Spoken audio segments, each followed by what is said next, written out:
Bitcoin is an innovative technology, an electronic cash system, and a new kind of money. Some say it is the next digital revolution. With Bitcoin,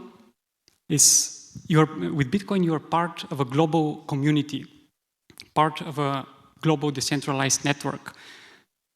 The source code of Bitcoin is open. You can download it for free. You can review and contribute to the source code. But no single person can change the code without the approval of the majority.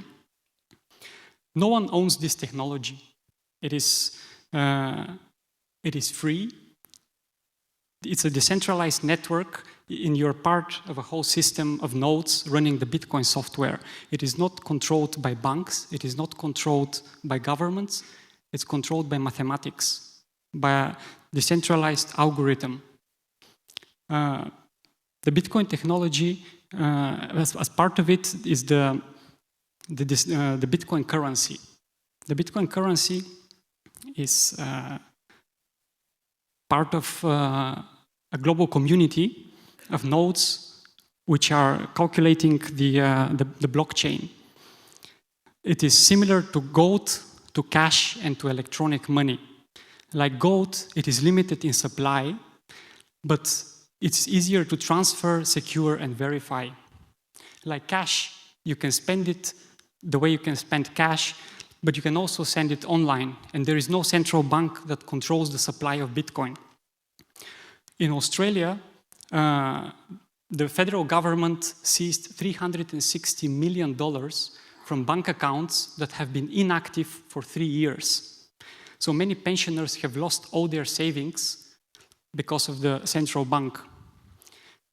Last year, the Bank of Cyprus froze the accounts of large depositors with the intention to seize their assets to prevent bank collapse. In short, your money is not safe with the banks to which you have entrusted it. But money is not safe at all because it's controlled by the central bank. Due to excessive printing of new currency, the Zimbabwean dollar has lost its value to the point where it is far less valuable than the paper it is printed on. But this is with traditional currency. Bitcoin is much more than that. Bitcoin is a technology that allows you to transfer value directly from one individual to another without a third party or a bank in the middle. Transfers are faster and cheaper than traditional currency. It takes on average 10 minutes for a transfer rather than several days, and you pay only a voluntary transaction fee of 4 cents, regardless of volume. There's an example for that. On 1st of July this year, the US Marshals transferred $18 million in a single transaction in Bitcoin for free.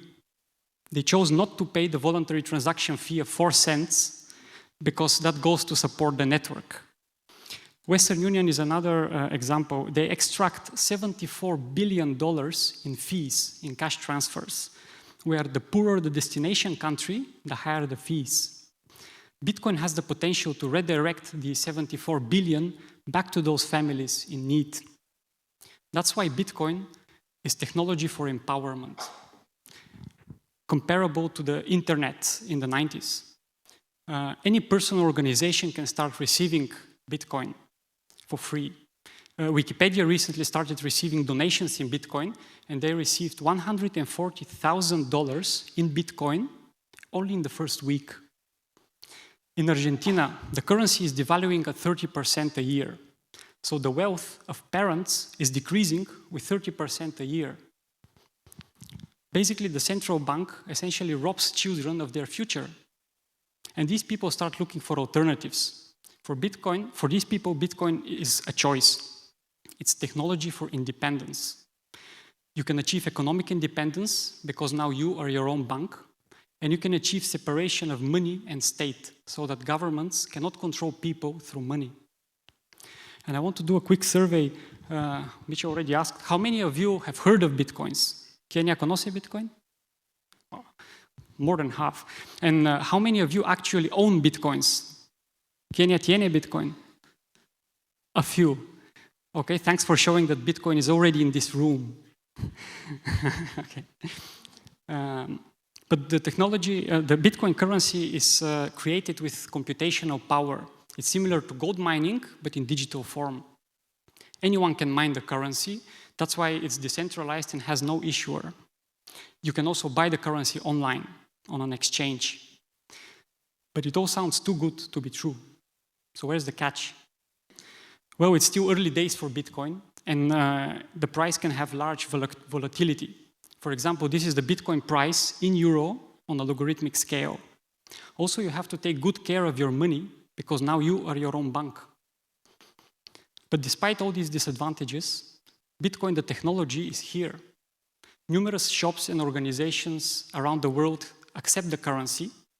For example, you can buy a computer from Dell with Bitcoin, you can buy a flight, you can book a hotel. PayPal recently integrates Bitcoin in their payment system. So yes, it's a revolutionary technology. It is scary, but the technology is here and cannot be uninvented. You have now the chance to become an early adopter, to become part of a forward-thinking community and part of a global phenomenon. And I want to leave you with a guarantee.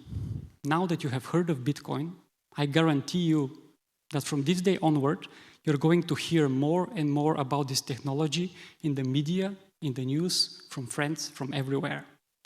And I'm certain of this because Bitcoin is the next digital revolution.